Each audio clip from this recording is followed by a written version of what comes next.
For, FOR। देखिए, for का प्रयोग सेंटेंसेस में किन किन सिचुएशंस में किया जाता है।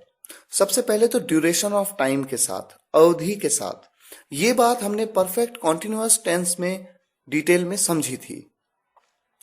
दूसरा, पर्पस के लिए जब ऐसा सेंस आए किसी सेंटेंस में।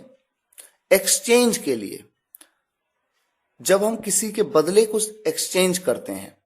इन तीनों ही सिचुएशंस के बारे में हम डिटेल में इस वीडियो लेक्चर में समझेंगे। सबसे पहले बात करते हैं ड्यूरेशन ऑफ टाइम की। अवधि के साथ किस तरह से का प्रयोग किया जाए और किस तरह से फॉर का यूज वहां पर होता है। देखिए, फॉर 2 सेकेंड्स, 2 सेकेंड से। फॉर 2 मिनट्स, 2 मिनट से। फॉर 2 आवर्स, 2 घंटे से। फॉर 2 डेज, 2 दिन से। फॉर 2 वीक्स, 2 हफ्ते से। फॉर 2 मंथ्स, 2 महीनों से। फॉर 2 ईयर्स, 2 सालों से। फॉर 2 सेंचुरीज, 2 सदियों से। एक है फॉर अ लॉन्ग, काफी देर से। फॉर अ वाइल, कुछ देर से। तो फॉर का मतलब क्या हो रहा है? से।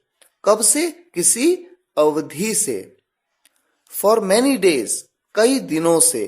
फॉर मैनी आवर्स, कई घंटों से। फॉर मैनी मंथ्स, कई महीनों से। और फॉर मैनी ईयर्स, कई सालों से। एग्जाम्पल आपके सामने है।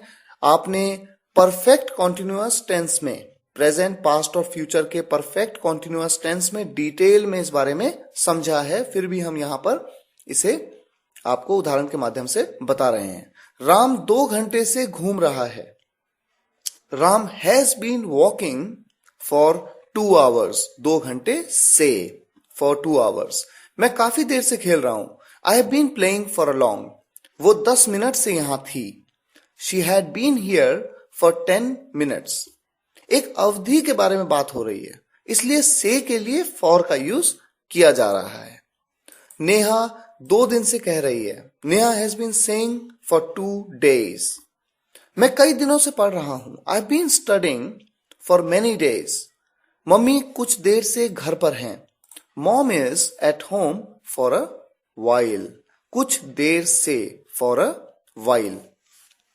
इसी तरह से फॉर का प्रयोग पर्पस के लिए किस तरह से किया जाता है। देखिए, कोई पर्पस, कोई उद्देश्य के लिए, पढ़ने के लिए, देखने के लिए, मेरे लिए या अपने लिए, इस तरह के वाक्यों में प्रयोग होता है। कैसे?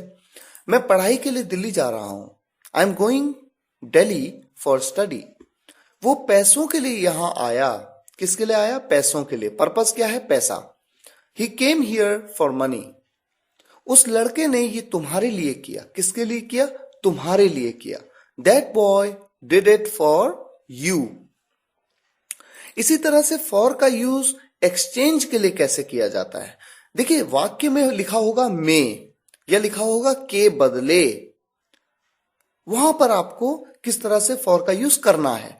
2000 रुपए में या 2000 रुपए के बदले में। अब देखिए, एग्जाम्पल के माध्यम से समझिए।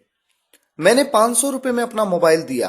कितने में दिया? 500 रुपए में, यानी 500 रुपए के बदले।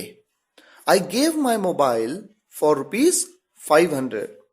उसने 5 रुपए में पेन खरीदा। He bought a pen for ₹5। पापा ने काम के बदले मुझे पैसे दिए। किसके बदले दिए? काम के बदले। पापा gave me money for work. काम के बदले मतलब फॉर वर्क।